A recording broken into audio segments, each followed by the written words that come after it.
Welcome, everyone, to yet another episode of Vinyl Tales, where we spin tales about vinyl. Now, I got three picked out for you today.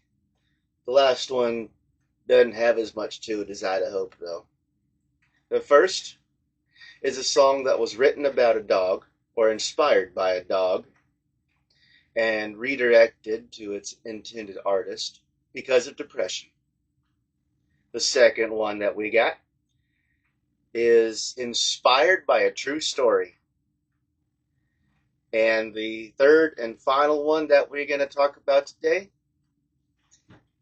is arguably one of the most famous country songs of all time. Yet, it started just as simple scribbles because a guy was feeling happy. So stick around, and I'll tell you all about all three of them on today's episode of Vinyl Tales. Here we go.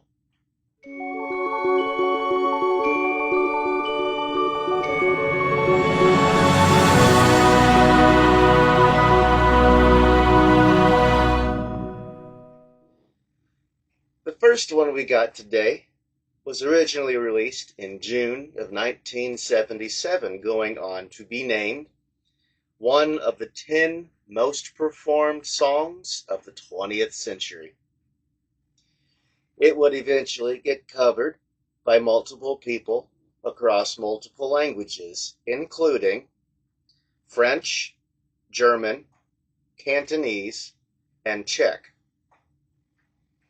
This song is the signature song by Loretta Lynn's younger sister, Crystal Gayle.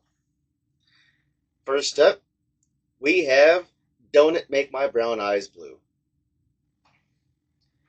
Now, Don't It Make My Brown Eyes Blue was originally inspired by a dog, meant for someone else, and ended up with Crystal Gayle because of a bout of depression.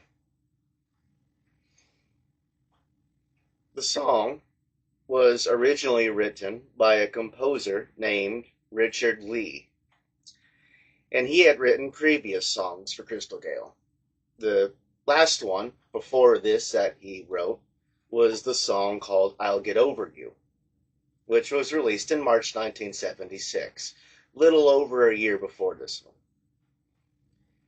After I'll Get Over You came out, not a whole lot happened for Richard Lee. And according to Crystal Gayle's producer at the time, a man named Alan Reynolds, Richard Lee's landlady, another songwriter named Sandy Mason Theoret, who had also written some songs for Crystal Gayle, told her producer that Richard Lee wasn't doing too hot. She told him that after his last release with Crystal Gayle, I'll Get Over You, not a whole lot happened for him, and he was starting to get into a bout of depression, or down in the dumps, if you want to put it like that, lately, because of nothing happening. And so Sandy suggested to Alan Reynolds that he go over, check on him, and try to cheer him up. When Alan Reynolds went over to check on Richard Lee, they ended up sitting down on the floor just singing songs to each other. And while they were sitting, just singing the songs back and forth, Lee mentioned that he had a song that he had recently written, but his publisher that he was using was wanting the song to go to someone else named Shirley Bassey. And at the time, Shirley Bassey was actually pretty popular. And so the original intention was she was going to get this song. Well, when Lee went and sang it to Alan Reynolds while they were sitting there on the floor, Alan Reynolds heard the song, noticed how good it was, and he immediately exclaimed that he wanted that song, not to let the publisher give it to Shirley Bassey. He wanted that song. And so he ended up with it. Later on, when he went and played it for Crystal Gayle was just as excited about the song as he was, and she couldn't wait to step in and record it. And so, on October 27th, 1976, Crystal Gayle and company walk into a recording studio in Nashville called Jack's Tracks to record the song. The regular session keyboardist that they used there in the studio was a guy named Charles Cochran, and he had recently suffered from a stroke. And so as a result of the stroke, he ended up having some numbness in his hands, making it difficult for him to play the keyboards like he normally would. And so they had him change over to playing the horn part of the song on a Wurlitzer electric piano instead, and brought in someone else to play the keyboard part. The guy that they brought in as a replacement session keyboardist was a guy named Hargus Robbins, and apparently he went by the nickname Pig. Almost immediately, he came up with that signature acoustic piano riff that the song is known for. He didn't have to think about it very long or hard. It just kind of popped up in his head and came to him. After everything got all settled and everyone had been given the song, they ran through it a couple times before they actually stepped in to record it. However, it only took one take to record. The problem was, because it only took one take, and everyone seemed to think that that first take was really good, Crystal Gayle was kind of suspicious and nervous about how good it was, and so they let her go ahead and re-record it a couple more times just to satisfy her. However, in the end, that first take was so good that first take was the one that they went ahead and used. That's the one that they released. So this song was only recorded with one playthrough. After the song was released and it became such a big hit for Crystal Gayle, later on in interviews, she said that Richard Lee drew inspiration for the song from his dog, because his dog had one brown eye and one blue eye. After she had said that in an interview, Richard Lee got on in another interview, and he clarified the story. He said, the inspiration for Don't It Make My Brown Eyes Blue by Crystal Gayle did come from his dog. His dog's name was Amanda. She was a terrier. However, she had two brown eyes. She did not have one brown eye and one blue eye. But yeah, this song was inspired by a dog, originally meant for someone else, a lady named Shirley Bassey, and only made its way to Crystal Gayle because the songwriter was depressed at the time. However, it went on to become her signature song. There is another story that I ran across connected to this song that isn't true, but was still kind of interesting. The other story that I found said that Loretta Lynn had originally written the song as a follow-up to another song that she had done, and intended it for someone else, another country artist, but she gave it to her little sister instead because her little sister had blue eyes. But like I said, that story just to me didn't make any sense. But that's the first one. You stick around just a minute, we'll get into that second one, the one that I said was inspired by a true story. And if you follow the artist, it's a song that I'm pretty sure you'll recognize. So, let's keep going, shall we? Okay, now here's the second song that I got picked out for you today. Released on October 12th, 1990, a country song comes out. This song talks about how a man goes to a football game in his hometown. While there, he runs into the girl who was his high school sweetheart. He introduces her to his wife and reminisces about their past relationship back in high school. You see, when they were dating, but obviously only teenagers, he prayed quite a bit about how he wanted this girl that he was dating at the time to be his significant other forever.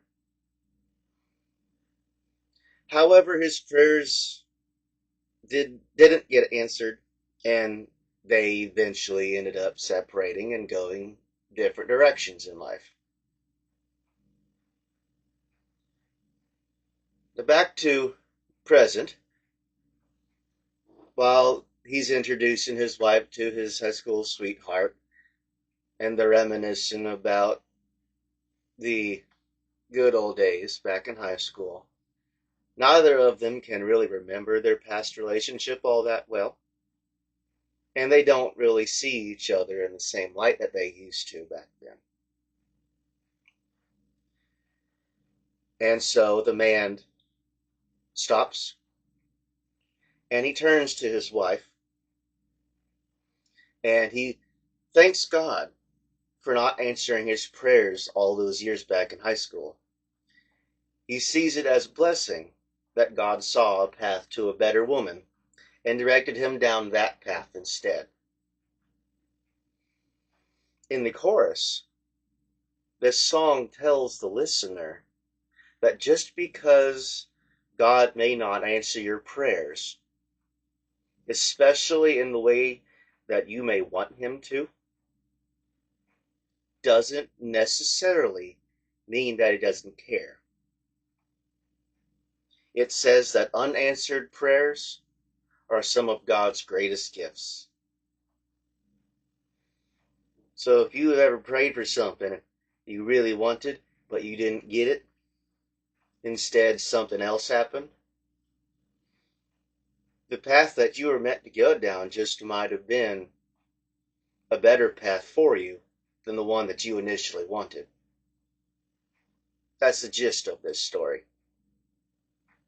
But if you caught on, I said the name of the song. This song is one of Garth Brooks' most popular songs, Unanswered Prayers, which is almost word for word based on a true story. Or at least that comes from a book, which is a documentary on Garth Brooks. Apparently, as the story goes, according to how Garth Brooks himself told it, for the first couple of years of Garth Brooks' marriage, he still thought that the girl he dated back in high school was the girl for him. Later, in October of 1989, he ran into his high school sweetheart again. After running into her again, at this point having been married to his wife for 3 years, because he married his wife in '86, and this is '89, he realized that he was very glad to have ended up with who he did instead of who he initially wanted to back as a teenager. There are two main things that got changed from Garth Brooks' original story when the song was being written for different reasons. The two things that got changed are the location in which the story takes place and the way that the old flame looked when they reunited all those years later. First, the location. In the song, it takes place at a hometown football game. But according to Garth Brooks, his original experience actually takes place somewhere else. What he said was it takes place at a crafts fair bazaar, which he described it as a fundraiser for rehabilitated 18-year-old boys who had gotten out of prison and were trying to get their GED. The original location was obviously something that was going to be difficult to put into a song. And so instead, it was changed to a more relatable setting for the average listener, and thus it became your typical hometown football game. The other difference that I said was the way that his high school sweetheart looked when they reunited later. In the song, it implies that she's not as attractive as she was back in high school. However, Garth Brooks, in this explanation, said, and he put this explanation out many years later. He said that it was something he couldn't admit at the time, for obvious reasons once you hear it. But when he reunited with his former high school sweetheart all those years later, that he thought she was still quite attractive and hadn't gone downhill as much as the song implies. Now, the song was mostly written by Garth Brooks and a guy named Pat Alger. And together, the two men had written the vast majority of the song. However, they were still having problems coming up with a hook for it. One day, while Garth Brooks is busy working on other projects, Pat Alger is walking down the sidewalk. He's walking down the sidewalk with a man named Larry Bastian and his wife. Alger told Bastian about their predicament and kind of explained the song to him. And Larry Bastian, thinking of the song's premise, he immediately just rattles off unanswered prayers. At first, Garth Brooks didn't actually think that the phrase would sing very well, as popular as that phrase is. He didn't initially like it for the song. But after Larry Bastian explained to the two that some of God's greatest gifts are the unanswered prayers, Garth Brooks went with it, and he knew that that line would fit perfectly in the song. But yeah, Unanswered Prayers by Garth Brooks is based on a true life story of Garth Brooks himself. It has a connection to his high school. It has a connection to reunions, love, both past and present. And it has a connection to all those out there that pray for things but don't necessarily get what you want. This country song, regardless of whether you like it or not, is one of his biggest hits. But it's not quite the last thing that I have chosen to talk about today. The last one, as I said in the intro, isn't quite as long as this one, but it's still got an interesting backstory to it. So stick around for just a little longer, and we'll get into this final song I got picked out for you. Now, for the final thing that I got picked out for you today, the last song that we're going to talk about is arguably one of the most well-known country songs out there by an artist that everyone knows his name for one reason or another. Released as a single back in March of 1975, we have the song "Thank God I'm a Country Boy" by John Denver. This song has been covered by countless people. When I looked it up, the list of people that had covered this song was extremely long. Some highlights that I picked out from that list are Alvin and the Chipmunks. If you have their Urban Chipmunk album, it is covered by them on that album. It was covered by Lee Kernaghan, Dolly Parton, who sang it as "Thank God I'm a Country Girl," the Village Girls, who are known for their song "Macho Man," Loretta Lynn, and Soulja Boy, who sampled the song in a way on his song "Country Boy," as well as being covered by many different people. It's also in all kinds of other things, from TV to movies to sports. It's been played at multiple baseball games. It was featured in Stephen King's The Dead Zone. It was in The Muppet Show. And it was also featured in The Brady Bunch, if you remember that old TV show. Now, this song is super popular. It's made its way into all different kinds of things, gone all different kinds of places.